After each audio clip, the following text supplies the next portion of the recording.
Have you ever wondered why South Asia became a global capital for diabetes? Was rice the real culprit behind the health crisis of Bengal? To find the answer, we have to look back 150 years, not at a hospital but at a prison. Hi, I'm Mahmoud Akhtar Poli, a PGR in History at the University of York.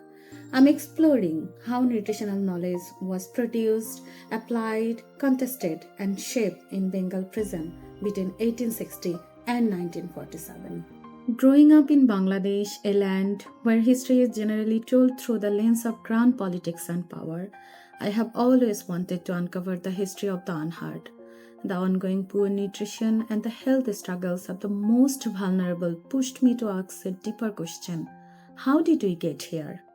My work, which involved analyzing diet charts, ledger, disease and mortality statistics, shows that the core of the prison nutrition was to determine the absolute minimum diet a man needed to survive on hard labor. This caloric equation spurred debates over bowel complaint and a documented peak in prison mortality. Colonial doctors attributed this bowel complaint and mortality to the overconsumption of rice, which created a protein crisis in the body.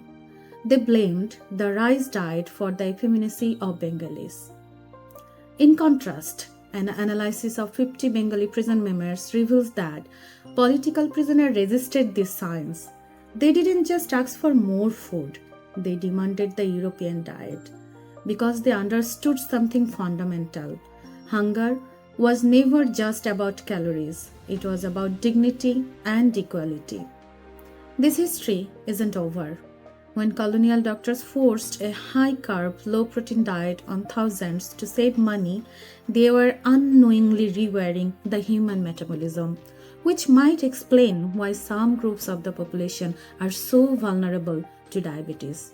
We're still using the same metrics of control. For example, today, in the Rohingya refugee camps of Bangladesh, aid agencies use a survival basket of rice and lentils that look shockingly similar to a 1912 prison menu.